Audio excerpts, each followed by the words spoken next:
एक गांव में एक हरिया नाम का गरीब किसान अपने परिवार के साथ रहता था। वो दिन रात मेहनत करके किसी तरह अपने परिवार का गुजारा करता था। किसान के परिवार में उसकी पत्नी बिमला और बेटा श्याम उसी के साथ रहते थे। एक दिन किसान ने अपने बेटे श्याम से कहा, बेटा श्याम, तुम्हारी माँ किसी काम से बाहर गई हुई है और मैं भी खेतों में बुआई करने जा रहा हूँ, इसलिए तुम घर पर ही रहना। तुम्हें तो पता है ना कि आजकल गांव में कितनी चोरियां हो रही हैं। ऐसे में घर को छोड़कर कहीं मत जाना। ठीक है पिताजी, मैं कहीं नहीं जाऊंगा, आप निश्चिंत रहिए। कड़ी धूप में हरिया खेतों की तरफ निकल पड़ा और खेत पहुंचते ही उसने गुड़ाई का काम शुरू कर दिया। चमचमाती धूप में हरिया कुदाल से खेतों में गुड़ाई कर ही रहा होता है कि तभी उसे कुदाल से किसी धातु के टकराने की आवाज सुनाई देती है। हरिया जैसे ही मिट्टी हटाकर देखता है तो उसे एक चमचमाता हुआ डब्बा दिखाई देता है। हरिया उस डब्बे को बाहर निकालता है। अरे वाह, लगता है ये डिब्बा बहुत चमचमा रहा है। ऐसा लगता है कोई खजाना होगा इसमें। ये सोचकर हरिया ने जैसे ही डब्बे को खोलकर देखा वो उदास हो गया। ये क्या? ये तो बस एक बेकार सी किताब है। मुझे तो लगा था कि आज कोई भारी खजाना मिल गया है मुझे। मैं अनपढ़ क्या ही करूंगा इस किताब का। इतना कहकर हरिया उस डब्बे को वही खेत के एक कोने में फेंक देता है और फिर से अपने काम पर लग जाता है। थोड़ी देर बाद हरिया का बेटा श्याम भी अपने पिता के पास खाना लेकर आता है। बेटा, आ गया तू? और माँ आ गई थी तेरी घर पर? हाँ पिताजी, माँ तो कब का आ गई थी। चलिए मुंह हाथ धोकर खाना खा लीजिए। हरिया मुंह हाथ धोता है और पेड़ के नीचे खाना खाने के लिए बैठ जाता है। अरे वाह, आज तो खाना देखने में बहुत ही अच्छा लग रहा है। हाँ पिताजी, माँ ने आज बहुत ही स्वादिष्ट खाना बनाया है। वाकई खाना बहुत स्वादिष्ट था। हरिया खाना खा ही रहा होता है कि तभी श्याम की नजर भी उस किताब पर पड़ जाती है। अरे पिताजी, ये किताब कैसी? क्या आप खेत में पढ़ाई भी करने लगे हैं? अरे नहीं बेटा, मैं कहाँ पढ़ाई वढ़ाई। ये किताब तो मुझे खेत में बुआई करते वक्त मिली है। अच्छा लाइए, दिखाए तो जरा कैसी किताब है ये। हाँ देखो तो बेटा, इस किताब में ऐसा क्या है जो इसे किसी ने जमीन में गाड़ दिया? अरे पिताजी, ये तो खाली किताब है। अच्छा, खाली है? हाँ पिताजी, पर इसे मैं रख लेता हूँ, ये मेरे काम आएगी। ठीक है, तुम ही रख लो। वैसे भी किताब महंगी हो गई है आजकल, पता नहीं कब ये गरीबी दूर होगी। इतना कहकर हरिया फिर से खेतों के काम में लग जाता है और श्याम उस किताब को खोलकर उसमें उंगलियों से अपना नाम श्याम लिखने लगता है। जैसे ही श्याम उस किताब पर उंगलियां फहराता है, वो किताब रोशनी से चमचमाने लगती है और श्याम को उसमें अपना भविष्य नजर आने लगता है। ये तो मैं हूँ, लेकिन मैं इतना बड़ा कैसे दिख रहा हूँ? लगता है ये कोई साधारण किताब नहीं, ये किताब भविष्य बताने वाली जादुई किताब है। मुझे इसके बारे में पिताजी को बताना चाहिए। पिताजी जल्दी आइए। अरे क्या हुआ बेटा? अरे जल्दी आइए पिताजी, आपको कुछ दिखाना है। हाँ हाँ, आता हूँ। हरिया खेत का काम छोड़कर अपने बेटे श्याम के पास आता है। हाँ बोलो, क्या हुआ? अरे पिताजी ये देखिए। अरे ये क्या? ये तो तुम हो। और ये किताब, ये तो वही किताब है ना? हाँ पिताजी, ये वही किताब है और ये कोई साधारण किताब नहीं है, बल्कि भविष्य बताने वाली किताब है। अरे वाह, लगता है अब हमारी गरीबी दूर हो जाएगी।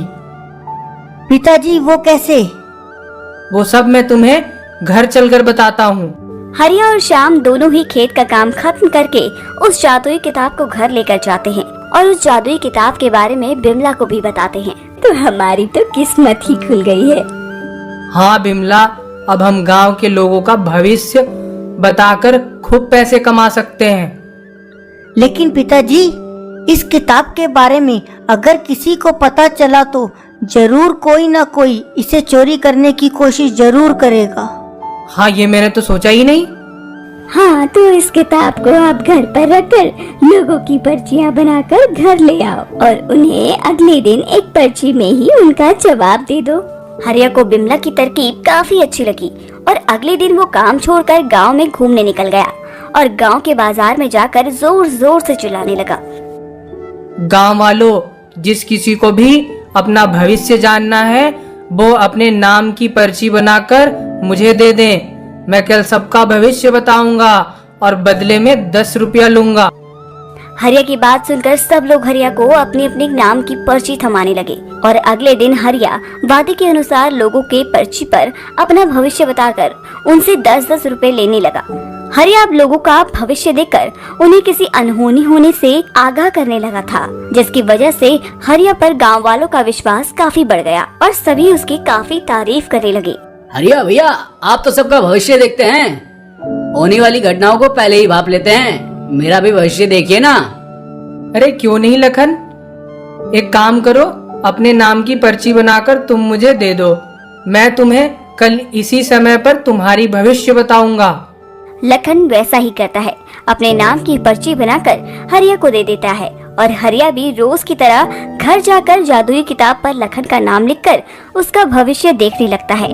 हरिया देखता है कि लखन को एक व्यापारी बहुत सारा धन देने वाला है। इतना देखते ही किसान के मन में लालच आ जाता है और वो आधा भविष्य देखकर ही किताब को बंद कर देता है। अरे इस लखन को तो खूब सारा पैसा मिलने वाला है, ये तो अब बहुत अमीर हो जाएगा। क्यों ना मैं लखन को उसके रास्ते से भटकाकर खुद उस व्यापारी से सारा धन ले लूं। ये सोचकर हरिया अगले दिन लल्लन के पास जाता है। कैसे हो लखन भाई, और इतनी जल्दी कहाँ जा रहे हो? मैं ठीक हूँ भाई, बस जरा बाजार तक जा रहा था। बाजार? लेकिन आज तुम बाजार नहीं जा सकते। वो क्यों भैया? अरे वो मैंने कल तुम्हारा भविष्य देखा था। आज तुम्हारे ऊपर एक संकट है, इसलिए आज तुम घर पर ही रहो। क्या आप सच कह रहे हैं? हरिया की भविष्यवाणी आज तक गलत साबित नहीं हुई है। अच्छा, फिर तो अब मुझे भी घर जाना चाहिए। इतना कहते ही लखन अपने घर लौट जाता है और हरिया पैसों के लालच में बाजार चला जाता है। बाजार पहुंचते ही हरिया को अपना एक व्यापारी मित्र मिल जाता है, जिसने उसे पैसों से भरा एक बैग दिया होता है। अरे हरिया, अच्छा हुआ भैया जो तुम मुझे मिल गए। क्या तुम मेरा ये बैग अपने पास रख सकते हो? क्योंकि मैं कुछ दिनों के लिए विदेश जा रहा हूँ और मैं ऐसे ही किसी पे भरोसा नहीं कर सकता। तो क्या मेरे वापस आने तक तुम मेरे बैग का ध्यान रख लोगे? वाह वाह, मैं इस बैग को लेकर बहुत अमीर हो जाऊंगा और इसके वापस आने तक अपना घर भी बदल दूंगा। इससे यह मुझे दोबारा कभी ढूंढ भी नहीं पाएगा। अरे भैया, कहाँ खो गए? जल्दी बताओ, संभाल लोगे ना तुम मेरा बैग? अरे हाँ हाँ, क्यों नहीं दोस्त, तुम निश्चिंत होकर विदेश जाओ, मैं इस बैग का अच्छे से ध्यान रखूंगा। इतना कहते ही हरिया उस व्यापारी से बैग ले लेता है और व्यापारी वहाँ से रफू चक्कर हो जाता है। व्यापारी के जाते ही वहाँ पुलिस आ जाती है और हरिया के हाथों में बैग देखकर उसे जोर से पकड़ लेती है। आखिर तुम पकड़े गए, अब तुम्हारी खैर नहीं।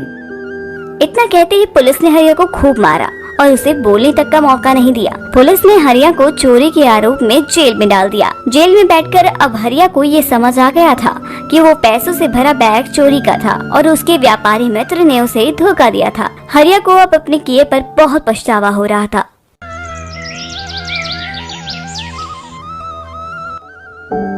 अरे अनीता, मैं खेती करके आ गया हूँ, तुम जल्दी से मेरा खाना ला दो। ठीक है, अभी लगा देती हूँ। रमेश और उसकी पत्नी अनीता रोज इसी तरह से साथ में खाना खाती। रमेश खेती बाड़ी करता और अनीता घर को संभालती। दोनों के दिन बस गुजर ही रहे थे। लेकिन एक रात रमेश के घर के बाहर एक गाय जोर जोर से चिल्ला रही थी, मानो भूख से तुड़वा रही हो। गाय की आवाज सुनकर अनीता की नींद खुल जाती है। अरे ये इतनी रात को गाय की आवाज कहाँ से आ रही है?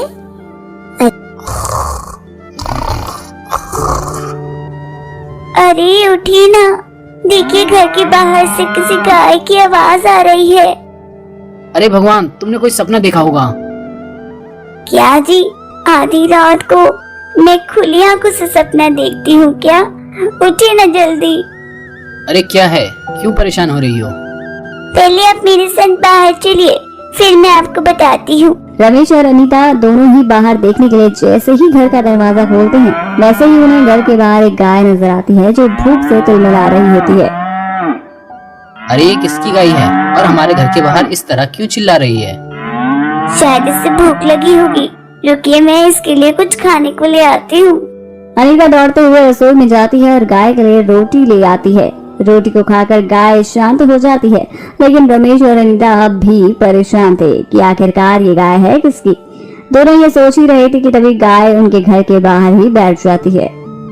इस गाय का मालिक इसे कैसे यूं ही छोड़ सकता है? छोड़िए ना, जिसकी गाय होगी वो ढूंढता ढूंढता इसे ले ही जाएगा। इतना कहते ही दोनों घर के अंदर चले जाते हैं और जब अगली सुबह होती है तो वो देखते हैं कि वो गाय अब भी उनके घर के बाहर बैठी होती है। ऐसे करते करते काफी दिन बीत जाते हैं। अब अनीता घर के बाहर बैठी गाय को खाना खिलाना, उसकी देखरेख करने लगती है। अब गाय दूध देने वाली होती है तो रमेश ने सोचा क्यों ना इस गाय का दूध बेचकर अपनी गरीबी दूर कर ली जाए। और फिर रमेश ने एक बाल्टी दी और गाय का दूध निकालना शुरू किया। पहले एक बाल्टी, फिर 2 और फिर 3। दूध निकालते निकालते रमेश 3 बाल्टी भर लेता है। रमेश को यकीन नहीं होता कि ये गाय इतनी प्रचुर मात्रा में दूध देगी। रमेश खुशी के मारे झूमने लगता है। अरे अरे, क्या बात है, बहुत खुश लग रहे हैं आप। अरे भाग्यवान, अब हमारा भाग्य बदलने वाला है। अच्छा, वो कैसे? कोई खजाना वजाना हाथ लगा है क्या आपके? खजाना? हाँ ये देखो, खजाना तो हमारे घर के बाहर ही था, बस हमने पहचानने में देरी कर दी। रमेश और अनीता बहुत खुश होते हैं और उन्हें विश्वास हो जाता है कि अब उनका भाग्य बदलने वाला है।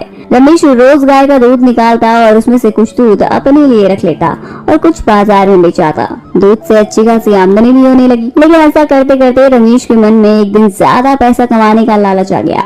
रमेश लालच के चलते अब सारा का सारा दूध बाजार में बेचने की सोचता है। अनीता, आज सारा दूध बाजार के लिए रख देना। सारा दूध बिक जाएगा तो पैसे अच्छे आएगा। देखिए, सारा दूध बेचना बुद्धिमानी नहीं होगी, इसलिए कुछ दूध हम अपने लिए रख लेते हैं ना। मैंने कह दिया ना कि सारा दूध बाजार में बेचना है। रमेश ने अनीता की सलाह नहीं मानी और सारा दूध बाजार में बेचना शुरू कर दिया। धीरे धीरे रमेश और भी ज्यादा धनवान होता चला गया। लेकिन एक दिन अचानक गाय ने दूध देना बंद कर दिया। अरे आज ये गाय दूध क्यों नहीं दे रही? अनीता, ओ अनीता, जी क्या हुआ? देखो तो जरा, आज गाय पता नहीं क्यों दूध नहीं दे रही है। मैंने तो आपको पहले ही कहा था कि सारा दूध बेचना बुद्धिमानी नहीं होगी। हाँ, मैं कितना मूर्ख था, मैंने कभी ऐसा सोचा ही नहीं। रमेश को अपनी मूर्खता का एहसास होता है और वो अपनी पत्नी से मदद मांगता है। अनीता रमेश को सलाह देती है कि वो गाय को आराम करने दे और उसकी अच्छे से देखभाल करे। रमेश अब हर रोज गाय का खूब अच्छे से ध्यान रखता, उसके खाने से लेकर उसकी हर जरूरत का ख्याल रखता। कुछ दिन ऐसे ही निकल गए और फिर एक बार फिर से गाय ने दूध देना शुरू कर दिया। पर इस बार रमेश ने बुद्धिमानी दिखाते हुए कुछ दूध अपने लिए बचा लिया ताकि मुसीबत के समय में उसे परेशानी का सामना न करना पड़े।